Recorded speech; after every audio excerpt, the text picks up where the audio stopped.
Rote, Zil, Victor, Roll, Ve. Oslardan arkasında biz avlumuz suğa ketpey жатыр. Көп рахметіне басшыларына, сарбаздарға.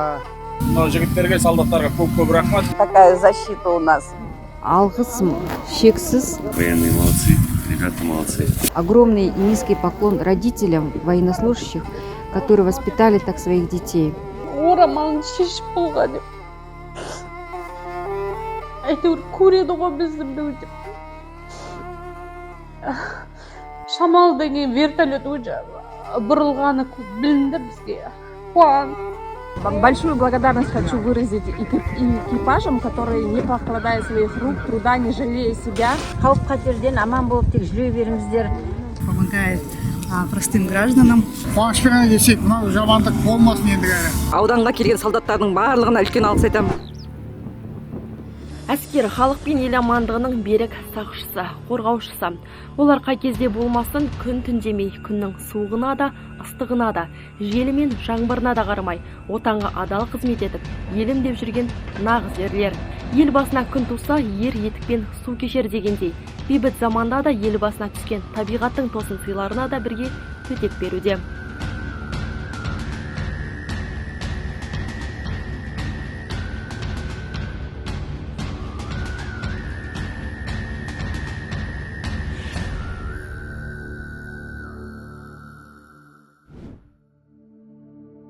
Наурыз айының соңында күннің бірден жылынуына байланысты су деңгейі тез көтерілді. Осы себепті Ақмола, Абай, Ақтөбе, Батыс Қазақстан облыстарындағы тұрғындар дабыл қақты.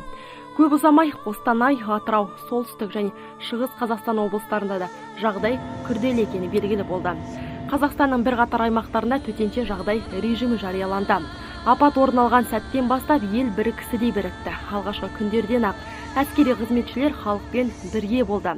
Қорғаныс министрінің нұсқауы бойынша Қостанай, Абай, Ақтөбе және Батыс Қазақстан облыстарының жергілікті тұрғындарына әуе қорғанысы күштердің әскери ұшқыштары көмекке жетті.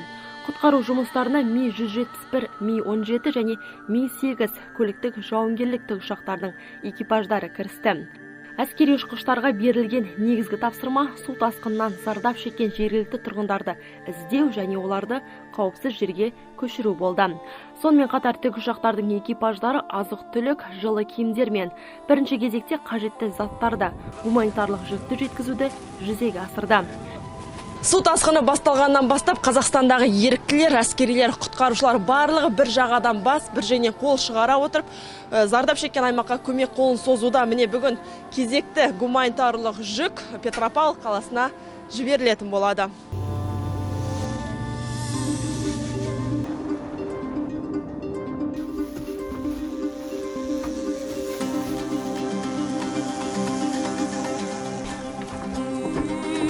Тамақтар судан қорғанатын жилеттер мен қайықтар салынған гуманитарлық жүк әскери әуе күштерінің көмегімен еліміздің солтүстігіндегі Петропавловск қаласына келді.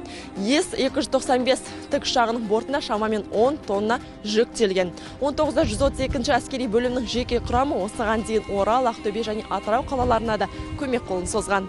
Әуе қорғанысы күштердің жеке құрамы тәулік бойы өте қауіпті жағдайда қызмет атқарды. Әскери институттың жеке құрамы осы 11 сәуір күні Ми-8 тікұшағымен Ырғыз ауданына ұшып келдік. Содан бері құтқару операциясына қатысып 350-ден астам 3-4 ауылдың адамдарын құтқарып Ырғыз ауданының орталығына алып келіп жұмыс жасап жатырмыз. Бірінші күндері Нұра және Мамыр ауылдары суға кетті. Сол елді мекендердің бірінші халқын көшірдік. Одан Нұра өзенінің су деңгейі көтерілуіне байланысты Белшер, қазір Құйылыс және Жайсанбай ауылдарының адамдарын эвакуациялап аудан орталығына көшіріп жатырмыз. Белшерден адамдарды құтқарып шығып, жолдан 9 адамды тауып алғанымыз бар. Связь жоқ, байланыс құралдары жоқ, адасып кеткен. Мал бағатын адамдар су басып қалғанда олар үйлерінен қашып шығып адасып кеткен. Бағананың астында қол бұлғап, оны көріп қалып, оларды дереу құтқару операциясымен құтқарып алып келгенбіз. 5 баламен далада қалған. Қиындық туындырып тұрған қазір не жоқ, байланыс жоқ. Ол елді мекенде су басып кеткеннен кейін байланыс құралдарын бәрін өшіріп тастаған. Ол жақтан байланысу қиын болып тұр. Сондықтан ұшып барып, көзбен көріп айта алмасақ. Ақтөбе облысы Ойыл ауданында да төтенше жағдай режимі жарияланды. Көпірді су шайып, 16 мың халқы бар аудан мен қатынас үзілді. Чрезвычайную ситуацию объявили в поселке Ойыл. Мне поступила команда, что лететь туда на эвакуацию. Мы незамедлительно туда вылетели. Далее в 10 километрах от Ойыл, лесхоз Екпетал, поступила команда, то, что там люди остались 34 человека на крыше гаражного здания и не могут самостоятельно выбраться из-за потока талой воды. Принято было решение туда лететь. Там мы начали эвакуацию. Сложность составлялась в том, что был очень сильно порывистый ветер, и сама площадка находилась в окружении линии электропередач и деревьев. Тяжелый подход был к этому зданию. И принял решение, что надо людей эвакуировать, спасать, помочь. Первым рейсом вывезли оттуда 18 человек, вторым 16 человек. Осы сәтте өзеннен өтетін уақытша өткел жасау үшін Қонай гарнизонынан қарулы күштердің инженерлік техникасы жіберілді. Паром өткелін салуға 15 әскери қызметші жұмылдырылды. Саналы уақыт аралығында 60 тонна жүкті тасымалдауға қауқарлы жылжымалы көпір қызметте пайдаланылды. Сағат сайын тұрғындар мен олардың мал мүліктерін, жүктерін тасымалдап, қауіпсіз жерге жеткізді. 58-012 әскери бөлімінің әскери қызметшілері оқу-жаттығу барысындағы тәжірибелерін іс жүзінде орындады. Актюбинская область, населенный пункт Ойыл, в связи с стихийным бедствием. Наша основная задача — это организовать паромную переправу через реку Ели для создания благоприятных условий для населения, для перевозки продуктов, всех гуманитарных помощи, которые прибывают со всех регионов Казахстана. В данный момент наш состав, не покладая, работаем с утра до вечера и всегда готовы выполнять поставленную задачу. Елді мекендердегі аумақтық қорғаныс бригадаларына әскери міндеттілер жұмылдырылды. Әскер қатарына қосылып, жауынгерлермен бірге әрбір өңірде жағалаудың қауіпсіздігін нығайтып, суды бұру жұмыстарын орындап, каналдарды тазартты.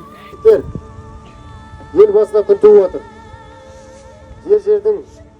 Еліміздің жер-жерінің көп өңірлігінде су алып отыр. Елордадағы ерекше мақсаттағы бригаданың 300 әскери қызметшісі еліміздің солтүстігіне жіберілді. Әскерилікпен жеткен әскерилер тұрғындарға көмек көрсетті. Тіпті мерзімді қызметтегі сарбаздар да запасқа шығарылатын уақыты келгенмен, оны кейінге шегеріп, ерікті түрде көмекке аттанды. Мен қатардағы жауынгер Нұрболат, Астана қаласының ерекше мақсаттағы бригадасының сарбазымын. Менің отан алдындағы әскери борышым осы сәуір айында аяқталды.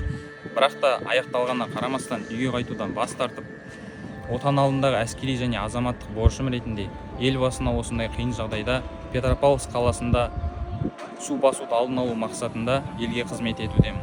Осынау халқымыздың басына қара күн туған кезде көз жұмып қарап отыра алмаймын. Сондықтан да біздің әскери бөлімнің сарбаздары, сержанттары мен офицерлері осынау бәріміз бірігіп, бір жұдырықтай жұмылып, осы Атырау қаласына көмек қол үшін созу үшін бара жатырмыз. Вообще я сам из этого города, из города Петропавловска, и для меня является честью, что мы вместе с моим батальоном, вместе с нашей бригадой, численностью 300 человек, приехали сюда и помогаем народу, помогаем моим землякам, моей семье. Веню ауылында орналасқан 99-16 әскери бөлімінен келіп отқан сарбаздарымыз Қазақстанда Құлсары қаласында болып жатқан төтенше жағдайларға байланысты өзіміздің көмегімізді, қол ұшымызды беруге келдік. Біздер Құлсары қаласында 7-ші ауылдың маңайында Құлжа өзенінің оң жақ бетінде қапшықтарға құм толтырып, судан биіктетіп қойып жатыр. Ақтау гарнизонынан Атырау облысының Махамбет ауданына жер учаскелері мен елді мекендерді су басуының алдын алу үшін Қорғаныс ведомствосы 600-ден астам әскери қызметшіні, оның ішінде 300 теңіз жаяу әскерін жіберді. Елімізге қиын қыстау кезеңде әскери институт курсанттары да шетте қалмай көмек қолдарын созды. Сонымен қатар Ақмола облысының тұрғындарына көмекке дизель генераторлар жіберілді. Қорғаныс министрінің нұсқауы бойынша Ақмола облысының Есіл және Жарқайың аудандарының қарғын судың салдарынан жарықсыз қалған ауыл тұрғындарына 33 әскери қызметші жіберіліп, 16 электротехникалық құрал бөлінді. Батыс өңірлік қолбасшылығының әскери инженерлері Атырау облысындағы Жем өзенінде жару жұмыстарын жүргізді. Осылайша мұз кептелісі жойылып, гидроқұрылысқа кедергі азайып, өзен ағысының арнасы кеңейді.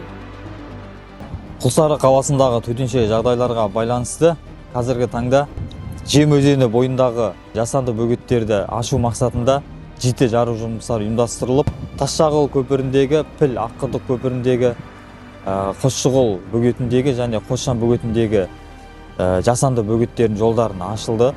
Осыған орай бөгеттерден ең үлкен көлемде сулар ағып өтіп, Құлсай өзеніндегі судың деңгейі түсе бастауда.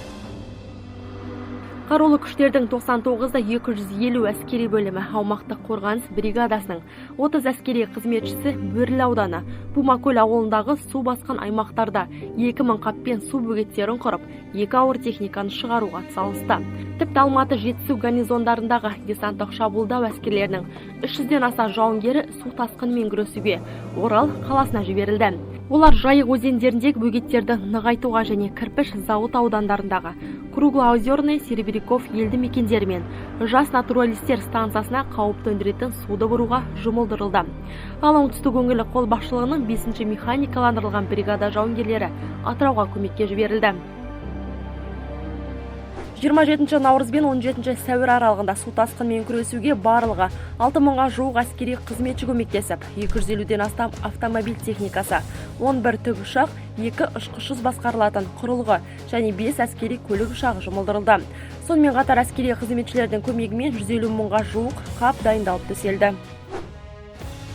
Апат айтып келмейді. Әйтсе де қырағы әскерилер әрқашан көмекке дайын. Олар елім деп еміреніп, ел ертеңі мен болашағы, тыныштығы мен қауіпсіздігі үшін бір әскери мақсат пен мүдденің аясында Қазақстан халқына және ұлы отанға деген шексіз сүйіспеншілікпен қызмет етіп келеді.